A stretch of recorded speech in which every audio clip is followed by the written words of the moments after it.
the heart of this nation, under skies so blue, there's a spirit that's stirring, values strong and true.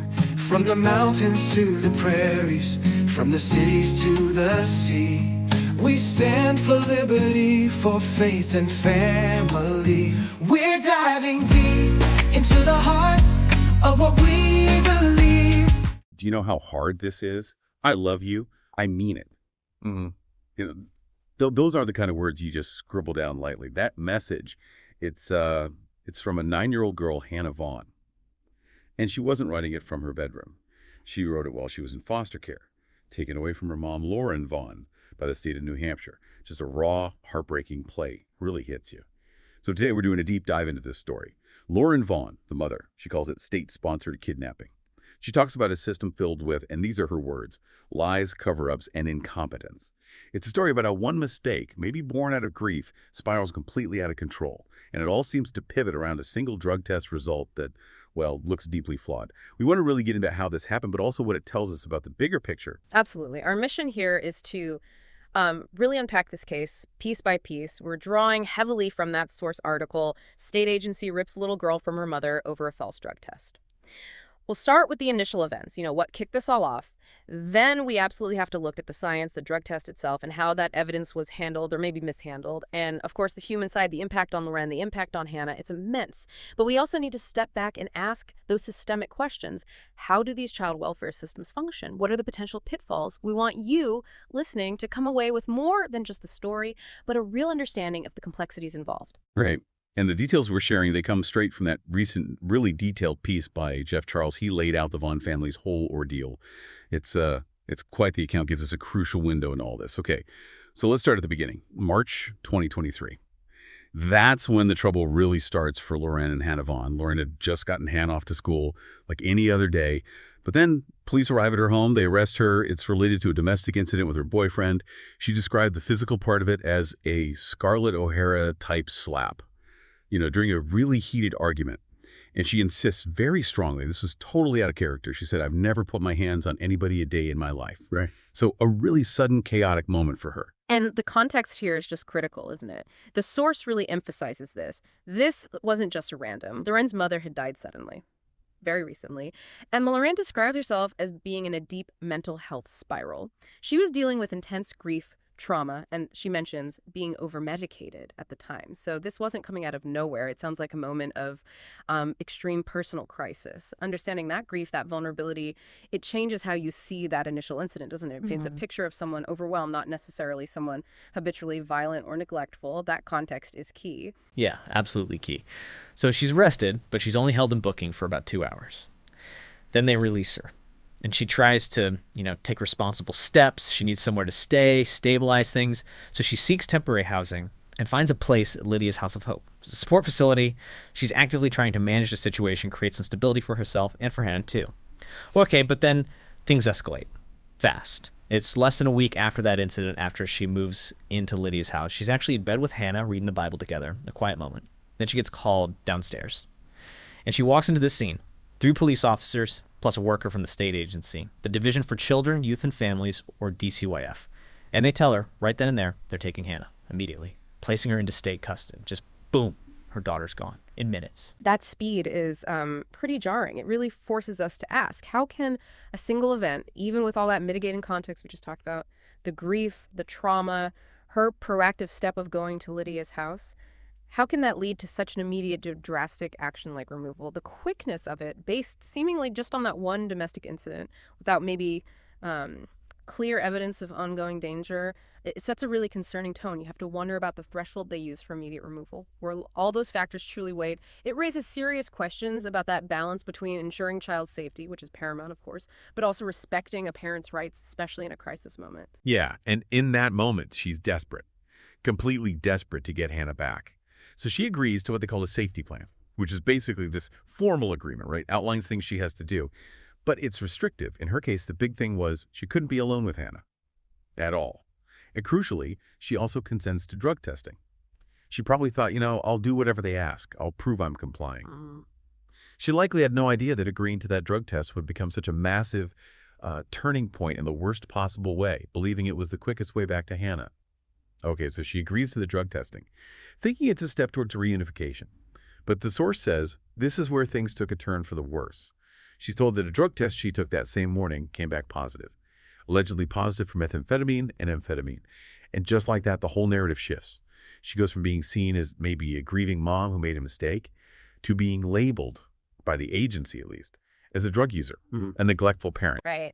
And Loren's immediate reaction to this alleged positive result is, frankly, quite damning of the process. She says very clearly, I never even saw the result. Nobody did. And then she adds this detail. They don't keep the sample, just write on a piece of paper and throw the urine away. If that's true, that's a huge red flag. Well, No verifiable evidence, no retained sample for confirmation testing. That lack of transparency, the lack of basic scientific procedure, it's staggering. But based on this piece of paper, apparently, the authorities label her a drug user, and that becomes the justification for keeping Hannah away. They accuse her of neglect. But here's another key thing. They never actually specified what neglect. What specific behaviors constituted neglect? So you have this questionable test result based on flimsy procedure leading to a serious accusation of neglect, which itself isn't even clearly defined. It's murky. Very murky. Yeah, extremely murky. And then there's this huge glaring issue with the test itself. Loren was taking Wellbutrin. It's a common antidepressant prescribed by a doctor. And the source highlights something crucial. Wellbutrin's chemical structure is very similar to amphetamines and methamphetamine. This isn't some obscure fact. It's well known in medicine and toxicology that Wellbutrin can cause false positives on certain drug tests. Exactly. This isn't just about Loren's case. It's a broader scientific point. Lots of perfectly legal prescribed medications can trigger false positives on those initial, often less specific drug screens. And Wellbutrin is a prime example. The source actually cites a statistic. Among tests that showed false positives for amphetamines, 41%, nearly half, were from people taking Wellbutrin. So it's not rare, it's common, it's documented. Which leads to the unavoidable question, why wasn't this possibility immediately considered by DCYF? Why wasn't there a protocol to automatically run a more specific confirmatory test when someone tests positive for amphetamines and is known to be on Wellbutrin? Or even more basically, why wasn't her medication list properly considered in the first place? For an agency making decisions with such huge consequences, not having robust procedures to account for common false positives seems like a massive systemic failure. It suggests potentially inadequate training, poor scientific oversight, or maybe even a bias towards confirming their initial suspicions. It's deeply concerning. and Loren knew it. She said, Wellbutrin has a chemical structure similar to amphetamines and methamphetamine. Yes. That checks out. For her, it wasn't an excuse. It was the logical explanation for a result that made no sense to her. And the agency's overall handling of the testing process, beyond just the Wellbutrin issue, seems consistently problematic. Loren reported being frequently denied access to her own results. Think about that not being allowed to see the evidence being used against you, or in one case, having to wait nearly 2 months to see the results of a retest, which, by the way, came back clean. That kind of delay, that opacity, it just breeds distrust. It makes it almost impossible for someone to fight back effectively. You're basically shadowboxing, trying to disprove claims without even seeing the proof. It prolongs the agony for the family and undermines any sense of fairness. And adding insult to injury, it seems there was a complete communication breakdown internally. The caseworker, the Child Protective Services worker, or CPSW, who was actually administering a test, so apparently wasn't even told that Loren was on Wellbutrin, or didn't understand the implications. Loren quoted her caseworker saying something stunning. The CPSW never put my med list in because she didn't know how and didn't think she had to. Those were her words. Didn't know how to record a medication list, or didn't think it was necessary. Either way, it's unbelievable. Unbelievable and devastating in its consequences. That one failure, whether from ignorance, incompetence, or indifference, is a direct cause of the prolonged separation. It highlights a fundamental breakdown in basic information gathering and due diligence. If caseworkers aren't trained to understand or aren't required to record critical medical information that directly impacts the interpretation of evidence like drug tests, then the whole system is built on potentially faulty foundations. The potential for error, for grave injustice, is enormous. It really screams for better training, stricter protocols, and maybe more involvement from medical professionals in interpreting these results. Right. So, okay, we have this deeply flawed drug test situation. The Wellbutrin factor, the procedural mess, the communication breakdown. With all that in mind, let's follow Loren as she tries to navigate this DCYF bureaucracy. Because despite her efforts to comply, the path forward just got more and more tangled. So even with all this evidence mounting Loren's complying with the safety plan, the very clear scientific explanation for the initial drug test via Wellbutrin DCYF just dug in their heels. They kept insisting she wasn't fit to parent Hannah. It seems incredibly rigid, almost willfully blind to the facts emerging. And you can just hear the frustration, the desperation in Loren's voice when she asks repeatedly. I ask all the time, what are the conditions I need to correct to get her back? And the answer, silence or deflection. She says they don't have an answer because she was never neglected. She even points out, I was in full compliance with the safety plan they gave me. It says so in their own affidavit. So their own paperwork confirms her compliance, yet they can't tell her what else she needs to do. It's baffling. It really is. And that experience she describes, it's sadly common for people dealing with large bureaucracies, especially in child welfare. You have the situation where the agency seems to be operating without clear, objective, or even communicable goals for reunification. When a parent is begging, just tell me what I need to fix, and the agency can't or won't give a straight answer, it feels less like a process aimed at helping families and more like an arbitrary exercise of power. It creates this impossible situation, this Kafkaesque nightmare. It makes you seriously question what the agency's actual goal was here. If reunification was truly the priority, why the lack of clear steps, especially when their own records showed compliance? It almost feels like once the decision to remove was made, the system was just resistant to reversing course, no matter the evidence. And then this happens, something that suggests maybe there were people inside DCYF who did see the problems. There was this one investigator, a woman named Morgan, and according to Loren, Morgan actually went to bat for her and Hannah. She tried to help. Loren remembers Morgan looking her right in the eye, telling her point blank, this case had no legs, meaning no real basis. And Morgan apparently saw the writing on the wall early on, telling Loren she saw way before I did how bad this was going to get. Imagine hearing that from someone inside the system that's tearing your life apart. It must have been a shock, but also maybe a validation. Morgan's actions are really significant here. She didn't just offer sympathy, she acted. She reviewed one of the drug tests. And crucially, she knew Loren was taking Wellbutrin. And then, in a team meeting in front of her colleagues, presumably her supervisors, Morgan brought it up. She stated clearly that the positive result could have come from Wellbutrin. No, that takes guts. To challenge the prevailing narrative within your own agency, to point out a flaw that undermines the case, that's real integrity. Morgan was essentially being the internal check, the voice of reason, trying to steer things back towards the actual evidence. It's what you hope happens in these situations. But it didn't last. Almost as soon as Morgan tried to intervene, she was gone. Loren puts it bluntly. And then suddenly she was gone. They fired her or transferred her right after that. The timing is just stark. Speak up about a flaw in a high-stakes case, and suddenly you're removed. It raises deeply disturbing questions. It really does. If Loren's account of Morgan's removal is accurate, it points to a potentially toxic organizational culture. Think about it. An employee identifies a critical piece of exculpatory evidence, potentially preventing a grave injustice, and the response is to remove that employee. What message does that send? It suggests that dissent, even fact-based dissent, isn't tolerated. It suggests that protecting the agency's narrative, or maybe avoiding embarrassment, might be prioritized over finding the truth or ensuring justice for the family. This kind of thing creates a chilling effect. Who else is going to speak up if they see something wrong, knowing they might lose their job or be sidelined?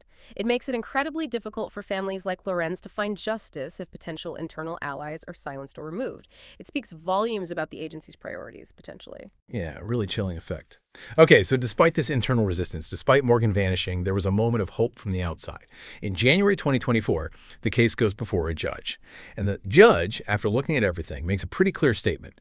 Reunification should be the goal. The judge explicitly said it would be a tragedy to sever this bond between Loren and Hannah. That's strong language from the bench, a clear signal that the family should be brought back together. And that judicial perspective is so important. We have an independent reviewer, the judge, looking at the evidence, the clean drug test, the Wellbutrin issue, Loren's compliance, and concluding that the mother-child bond is paramount and reunification is the right path. The judge is essentially validating Loren's position and questioning the agency's continued separation. Yet, even with this clear judicial guidance, even with the evidence supporting reunification, DCYF refused. They didn't move toward bringing them back together. That defiance, that resistance to a judge's recommendation based on the evidence is really quite remarkable. It suggests the agency felt incredibly empowered to pursue its own agenda, regardless of external oversight. And it gets worse. Just 2 months later, March 2024.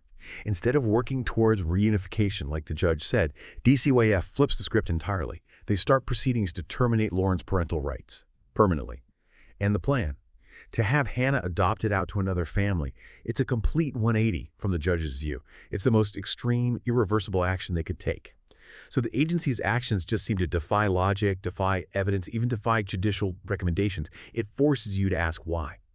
And that question becomes even more urgent when you think about the person at the very center of this who has no voice in the process but suffers the most. Hannah. Yeah, well, all this is going on, the legal fights, the bureaucratic battles. Hannah is living through this, and the toll on her is immense. You can feel it. She desperately wants to be with her mom. That's crystal clear. Loren put it so powerfully. She pushed back against the idea that Hannah's just being resilient. She said they call it resilience, but resilience only comes after the trauma stops. She's not resilient. She's surviving. And that distinction between resilience and survival feels incredibly important here. Oh, it's absolutely critical. Resilience isn't about enduring ongoing trauma. It's about healing after the trauma ends, once safety and stability are restored. What Hannah is experiencing, the constant uncertainty, the separation from her primary attachment figure, the instability that's ongoing trauma, it's chronic stress. She's in survival mode, constantly adapting to an unstable and frightening situation. That's not building resilience. It's potentially causing long-term harm. We know chronic stress impacts brain development, attachment patterns, emotional regulation. The effects can last a lifetime. Anxiety, depression, relationship difficulties, these are common outcomes. This isn't just a temporary disruption for her, it's fundamentally shaping her development. And we get a glimpse into her pain through her own words, the notes she writes to her mom in a notebook. They're just heartbreaking. Things like, I want to be with you for good. Just that simple, desperate plea for permanence. Or, I never know when I'm going to see you again. The sheer terror of that uncertainty for child. And this one just gets me. I'm doing the best I can. Like she feels she has to carry this burden. It's incredibly revealing, isn't it? Those notes lay bare her internal world. The longing is obvious, but so is the anxiety, the fear, and the deeper messages are even more devastating. I feel like everybody hates me, and I feel like I'm being taken away because I did something wrong. That is classic, tragic child psychology. When kids face situations they can't understand, especially removal from a parent, they often internalize the blame. This must be my fault. I must have done something bad. It's a way to try and make sense of the senseless, but it inflicts this deep wound on their self-worth. It tells you how profoundly damaging this separation is for her psyche. And there's this detail, this practical detail that just adds another layer of sadness and difficulty. Loren and Hannah had to develop this system of secret notes because Hannah's foster family apparently goes through her things. So even her private thoughts, her connection to her mom isn't safe. That lack of privacy is another form of trauma. A child needs personal space, a place for their private thoughts and feelings to develop a healthy sense of self. When that's violated, especially by caregivers, it undermines trust and security at a fundamental level. Having to communicate with her mother in secret, hiding these notes, it teaches her that her feelings, her bond with her mom, are somehow forbidden or dangerous. It strips away more of her childhood, forces her into this clandestine behavior just to maintain that vital connection. It's incredibly damaging. Hannah's suffering is just so clear, so undeniable. And it really forces us to look beyond individual mistakes or personalities within the agency. Could there be something bigger at play, something systemic that pushes towards these kinds of separations, even when it seems so wrong? Okay, so let's zoom out now. Look at the system itself. The source material points out that New Hampshire, like every state, gets significant federal funding, millions of dollars every year. This money is specifically for foster care, adoption, and child welfare services. It's a huge part of how these agencies operate. Right, and it's not just a lump sum. A lot of this funding operates under Title 40E of the Social Security Act.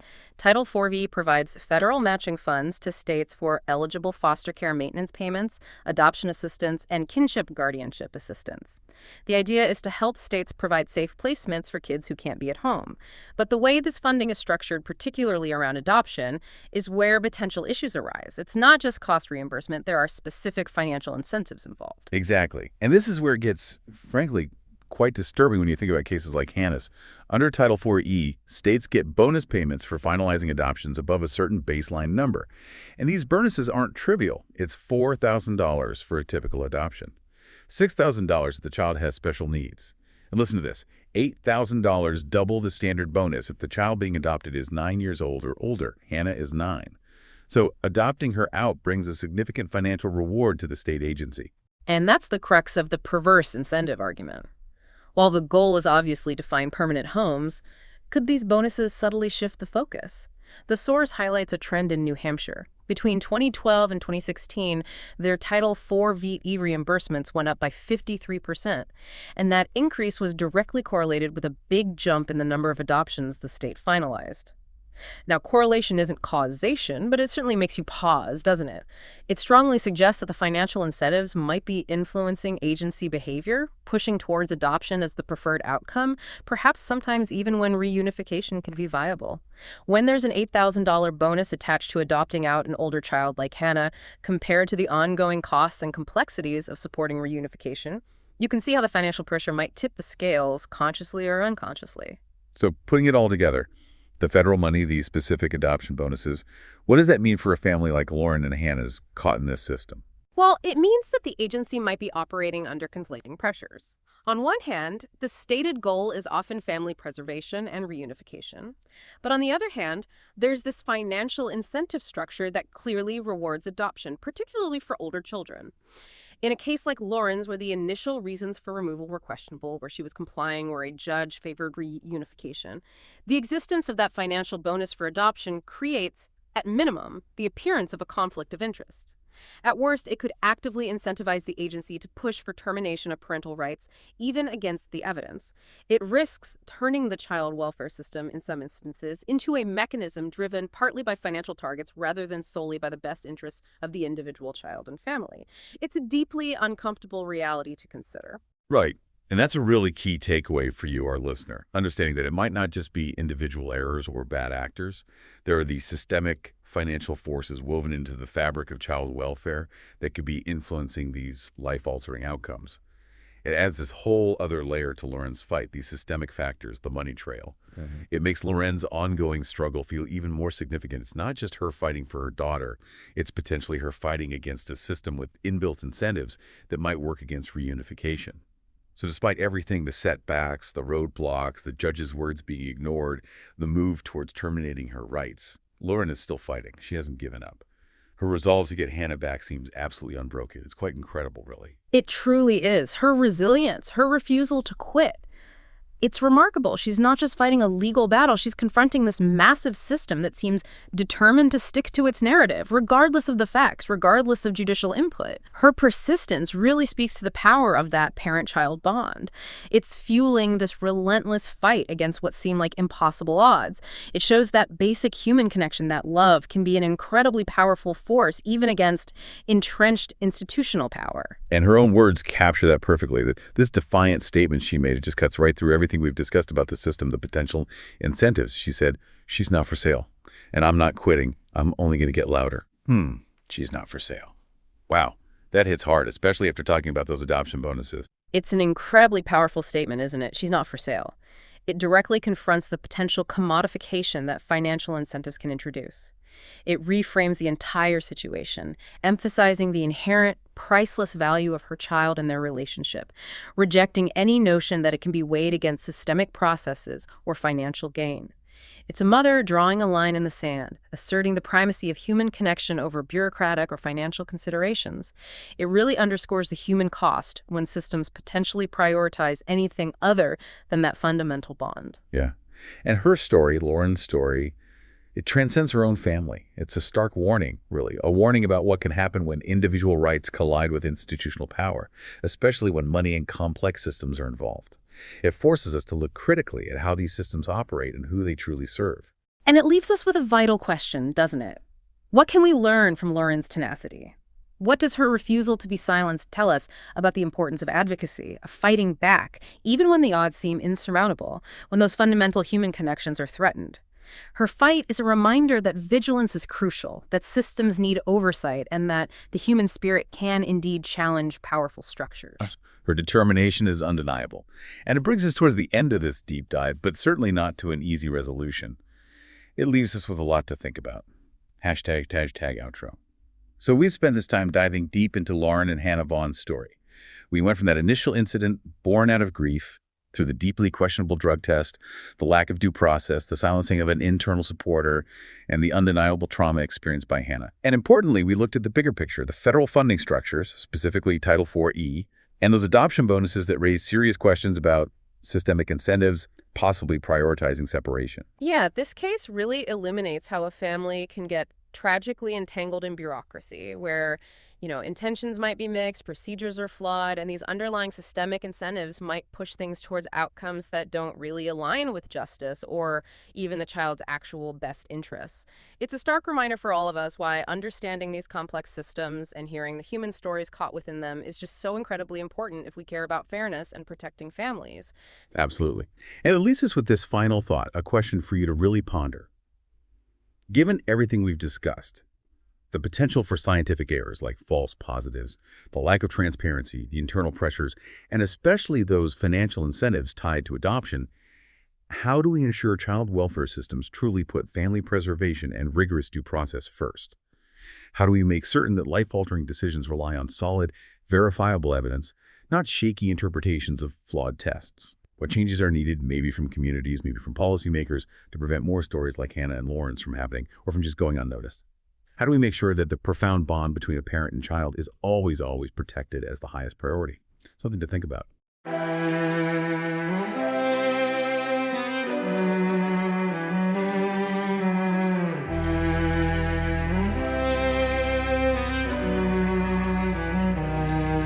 In the heart of this nation, under skies so blue, there's a spirit that's stirring, values strong and true.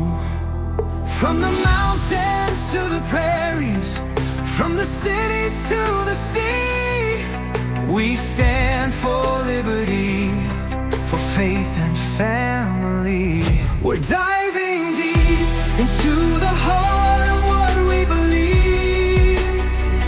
Conservative values in our souls, they're interweaved.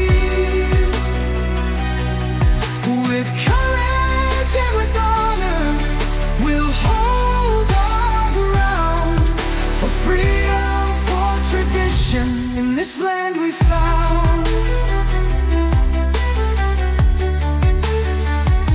We cherish our Constitution, the words that set us free, the right to bear arms, to speak and to agree. We honor our forefathers who fought with steadfast might for the dream of a nation shining bright in the night. In every town and village, in every heart and home, we'll uphold our principles. Together we'll roam. Through trials and through triumphs, we'll never lose our way. With conservative values leading us day by day, we're diving deep into the heart of what we believe. Conservative values in our souls, they're interweaved. With courage and with honor, we'll hold our ground for freedom, for tradition, in this land we found. So here's to the brave, to the strong, to the free, to the spirit that binds us from sea to shining sea. We'll dive deep into our values, hold them close and true. For conservative hearts, there's no limit to what we can do. We're diving deep into the heart of what we believe. Conservative values in our souls, they're interweaved. With courage and with honor, we'll hold our ground for freedom, for tradition, in this land we found.